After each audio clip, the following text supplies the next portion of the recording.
Hola jóvenes, buenos días. Yo soy la doctora Muriel Halpern y hoy día vamos a poder conversar sobre los trastornos por ansiedad en niños y en adolescentes. Y lo que más me interesa es que vayan pudiendo aprender finalmente la relevancia de lo que es reconocer y poder intervenir a los trastornos por ansiedad tanto por el malestar que ello significa para nuestros niños y adolescentes, como por las consecuencias debido a la comorbilidad que existe en los trastornos por ansiedad, con otros trastornos psiquiátricos y con efectos en la salud general, como por la limitación que significa padecer de angustia al desarrollo personal. Entonces, vamos a partir con los conceptos centrales. La ansiedad normal versus la ansiedad patológica.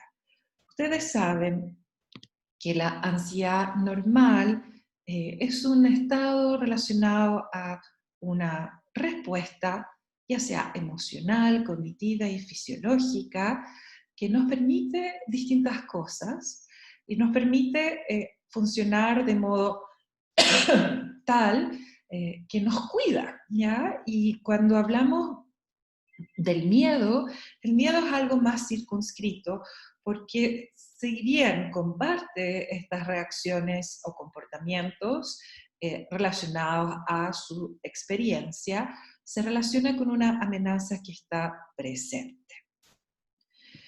Y así, cuando nosotros podemos comprender para qué nuestro desarrollo evolutivo nos ha mostrado a lo largo de la historia humana que la ansiedad normal nos permite sobrevivir, porque escapamos frente a las amenazas que se presentan. Y al escapar probablemente nos adaptamos. Y adaptarnos está muy relacionado con cuánto podemos ser capaces de enfrentarnos cotidianamente a las situaciones de amenazas y de estrés, y por lo tanto lograr, ¿verdad?, continuar nuestras tareas evolutivas de un modo saludable. Y ustedes saben que la ansiedad normal es una experiencia común del desarrollo humano. ¿Cuáles son las funciones de la ansiedad normal a lo largo del ciclo evolutivo? Y principalmente vamos a hablar de niños y adolescentes. Como decíamos, tiene una función evolutiva. Eso significa que nos permite superar las dificultades y adaptarnos a las dificultades. Y cuando vemos, ¿verdad?, respuestas de ansiedad normal en los niños, podemos encontrarlas muy tempranamente en el periodo lactante, siendo la más típica la llamada temor o ansiedad a los extraños, que se da entre los 8 meses a los 2 años, y que coincide con la ansiedad de separación, que ustedes saben está vinculada a la permanencia del objeto. Entonces, el niño busca o se aferra a su madre cuando está presente lo no familiar para él, como un modo de garantizar su seguridad. Posteriormente, en el periodo preescolar, los niños están en todavía un desarrollo cognitivo preoperacional y sus temores son temores que provienen de la fantasía y de sus dificultades aún debido a la dependencia emocional. Y también de no poder tener como el dominio o el control de situaciones que no tienen las herramientas para dominar. Por ejemplo, la oscuridad. Y otro de los temores frecuentes de los niños preescolares es a los monstruos, a seres fantásticos. Y para controlar o contener estas emociones, generalmente los niños recurren a estrategias de rituales, de calma, leer en la noche, acostarse a dormir antes con los papás, revisar debajo de la cama, o también a tener ciertos elementos concretos, como pueden ser lucecitas, los espantacucos, atrapasueños, y con eso los niños entonces pueden concretamente aliviar estos temores.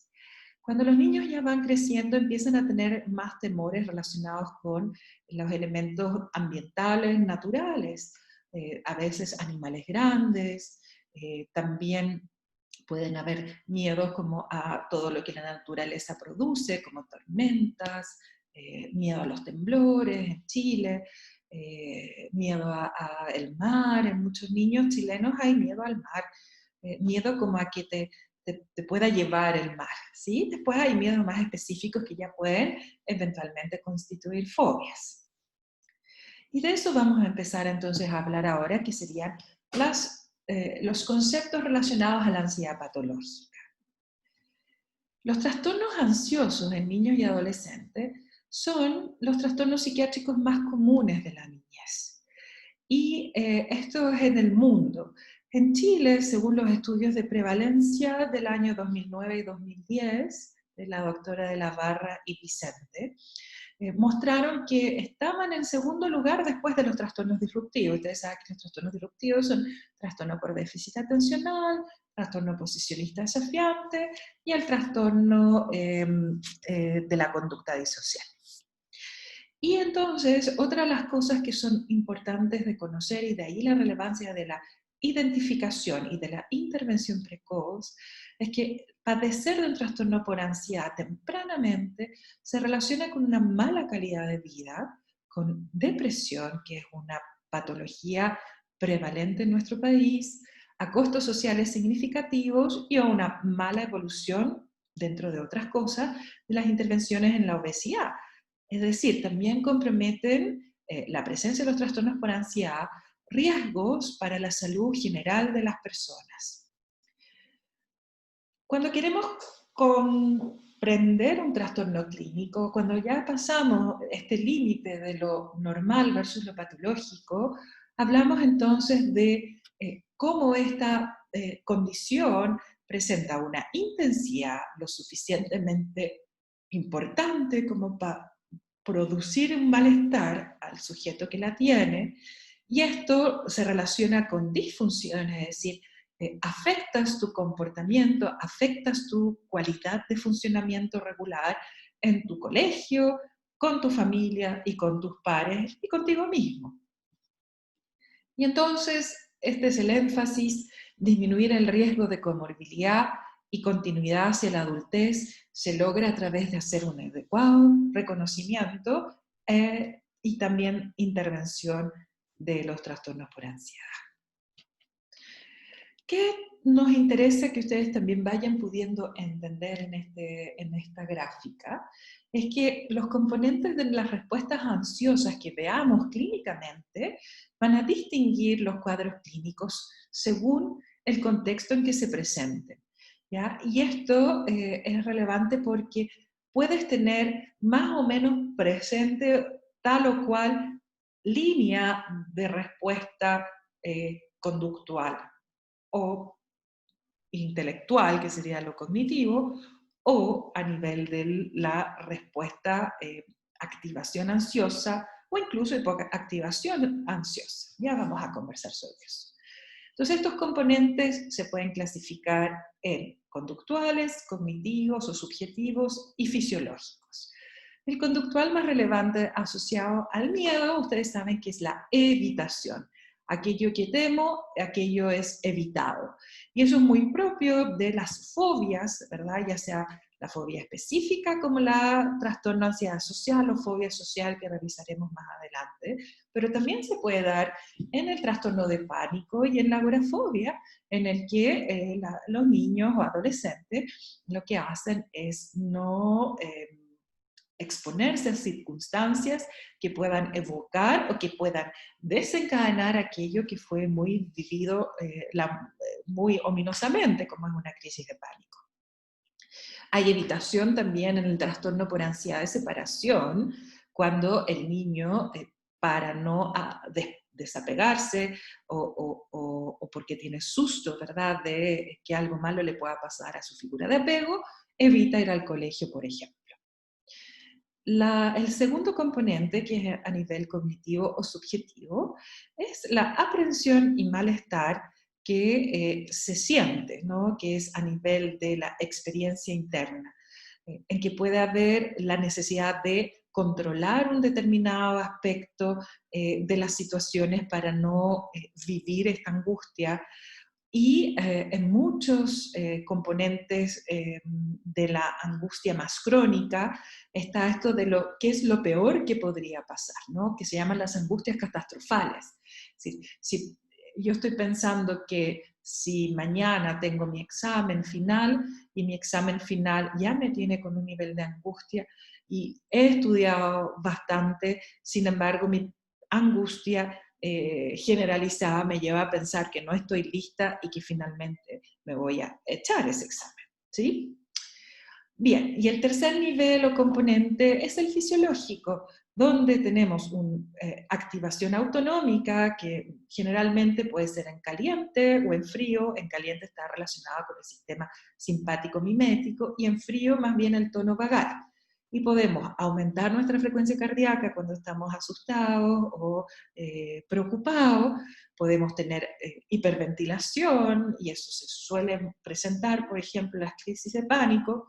Podemos tener sudoración, que está relacionada a las crisis de pánico, pero también en circunstancias como puede ser una fobia específica, en la que te expones a una situación o un objeto temido, rubor, que es el enrojecimiento, y otros síntomas somáticos, tensión muscular, dolores de cabeza, dolor abdominal, sensación de aumento de la frecuencia urinaria, etcétera. Bueno, que es interesante que ustedes sepan también, estudiantes queridos, que en el curso evolutivo de los trastornos por ansiedad se ven ciertas predisposiciones en niños que nos permiten sospechar una tendencia hacia lo que pueda ser un trastorno ansioso futuro. Y uno de los como conceptos importantes acá son aquellos temperamentos o aquellos niños que tienen una tendencia a lo que se llama la afectividad negativa, es decir, niños que experimentan la vergüenza, el temor, la rabia, la tristeza y la baja autoestima de un modo bastante más categórico que otros niños. Y esto relacionado con otro componente del temperamento que se llama la inhibición conductual, que es más bien la evitación de situaciones nuevas que pueden, o lo que se llama lo no familiar, puede, ¿no es cierto?, limitar la exploración de los niños del mundo, por lo tanto, de conectarse con otros, de aprender estrategias para dominar este mundo, y eso ir generando entonces estilos evitantes de comportamiento. ¿Qué pasa además en el curso evolutivo de los trastornos por ansiedad? Los trastornos por ansiedad suelen ser crónicos, ¿sí? Y eso es importante porque piensen ustedes que padecer de un trastorno por ansiedad es una limitación de la expresión de nuestras libertades, de nuestra voluntad y de nuestra conquista del mundo. Se ha visto que hay menos tendencia de la cronicidad para el trastorno por ansiedad de separación. Sin embargo, y eso pasa mucho en la psiquiatría infantil, la comorbilidad con dos cuadros que son del comportamiento, como el trastorno por déficit atencional y el trastorno oposicionista, lo hace persistir. Y eso complejiza las presentaciones clínicas, en especial en niños más grandes y en adolescentes. Entonces, imagínense un niño donde concurren la hiperactividad y el negativismo con el miedo a la separación de tus figuras de apego. Puede ser hasta muy contradictorio y efectivamente son niños muy desregulados emocionalmente.